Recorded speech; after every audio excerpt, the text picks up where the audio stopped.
Ever wondered what happened to the Eurostar? Well, sit tight because in this video you're about to find out. For those who aren't in the UK or Europe, or even if you've just never used the Eurostar is a high-speed train service which connects the UK with France, Belgium and the Netherlands for an underwater tunnel which stretches over 31 miles or 50 kilometres if you're a fan of metric. Most believe that the concept of this somewhat audacious tunnel project was first born in 1974. However, that's not actually true. The first attempt to tunnel across the channel was started in 1880 when experimental tunnels were started at the base of Abbott's Cliff near Folkestone in Kent. Although many think the technical challenges may have been the reason for the failure of this tunnel, it actually came down to political fears about connecting the UK with France, a country which Great Britain had so frequently been at war. A plan was developed so that, in the event of another war, the entrance to the tunnel could be collapsed with a remote control mine which could be triggered from London. But this plan was never supported and the project was quickly ended. The tunnel project was indeed reignited in 1974, but after a failed attempt at boring a tunnel underneath the channel, the project was again aborted. After a lot of talks with the French and developments in TBM technology, the project was restarted in 1988 and was finished in 1993 when the British tunnelling team met the French team in the middle of the channel 75 metres below sea level in what came to be an iconic event which was covered by a range of news outlets and TV specials. It felt like a great achievement which really pushed Europe into a pioneering start of the 21st century and is still considered to be an engineering marvel. The Channel Tunnel still remains the longest underwater section of any tunnel in the world and is a far reach from the first TBM technology used by Isambard Kingdom Brunel in 1825 when he developed the first tunnelling shield to tunnel below the River Thames, an effort that almost killed him. The Brunel shield evolved into what we now know as TBMs, although large parts of the London Underground network, including most of the Metropolitan line, still use a method called cut and cover, where roadways were dug up and the tunnels recovered, which was used on London's Metropolitan line until 1925. On the 20th of June 1993, the first Eurostar test train travelled through the Channel Tunnel from France to the UK. But these trains struggled to run on the much older British rail track infrastructure. However, these issues were quickly overcome and the tunnel officially opened on the 6th of May 1994. Unbeknown to many, Margaret Thatcher's plan was never to have trains within the tunnel. Her ambition was for the tunnel to accommodate vehicular traffic, a view she continued to push even until the first trains began to run. Thatcher's stance was that cars represented freedom and individualism, but her proposal was considered unsafe and too dangerous in the event of a multi-car pile-up, a fire, or even just in the event of a ventilation failure, where hundreds or thousands of travellers would be left stuck in a noxious chemical-filled tunnel. However, in a small part, Thatcher did get her way. Despite conceding to the safety argument, Thatcher ordered that the winning bidder of the tunnelling project would also have to commit to a second tunnel, a tunnel for cars and trucks, which was to be built by the year 2000. The plans were indeed developed and released, but even 20 years later, the project was still considered too risky and has thus far never happened.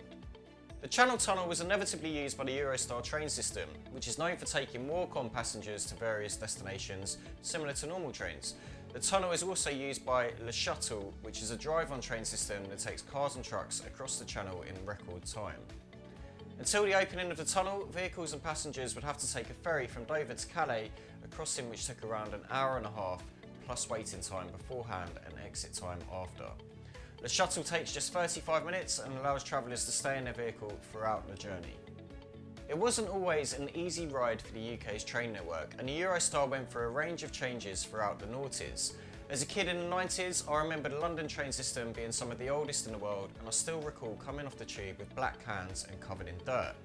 The system was updated extensively in the early 2000s and is now some of the best train infrastructure in the world.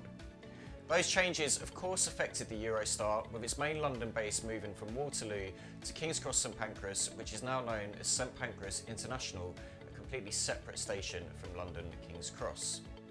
When the Eurostar arrived, it was staggeringly expensive. In 1994, the lowest fare was a whopping £99. At a time when people earned an average of just £242 per week, taking a family of 4 to France would have been anything but cheap. But throughout the early 2000s, fares reduced by almost 50%. Wages went up, fares went down, opening a new client base from regular business travellers to normal families wanting to take trips to Disneyland. By 2009, fares were as low as £31. The use and growth of Eurostar is nothing short of astonishing. Passenger numbers started at a rather low 3 million in 1995, but climbed almost year on year until a whopping 11 million passengers used the service in 2019.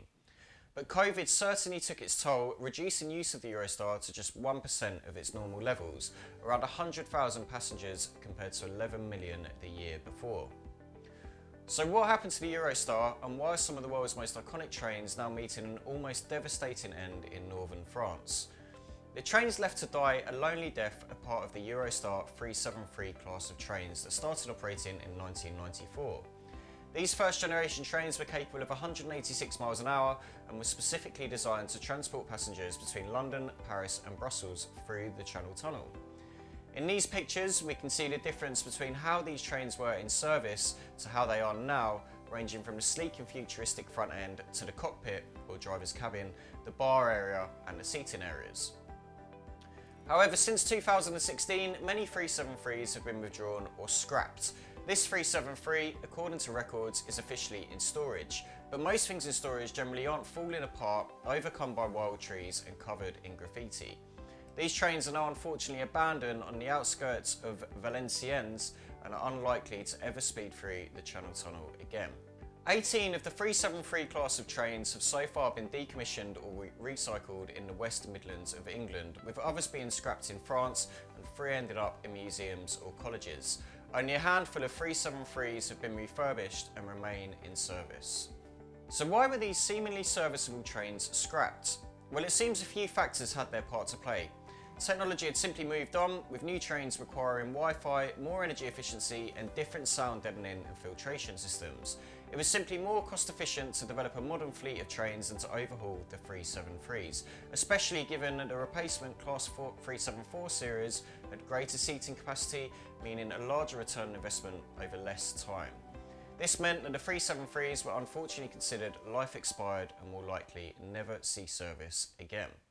On the face of it, the difference between the 373 and 374 classes seemed pretty underwhelming. The 373 series had a top speed of 186 miles an hour compared to the 374 series top speed of 200 miles an hour. Both trains are around 1,250 feet long and can carry 750 passengers, around 200 in first class and 550 in standard class. But the number of carriages is the main part that differentiates them. The Class 373 has 2 locomotives with 18 coaches between them. The Class 374 has 2 locomotives and just 14 carriages, meaning almost 25% less couplings, more space, a more seamless experience and more efficiency, both in operating and in servicing. So what does the future hold for the Eurostar?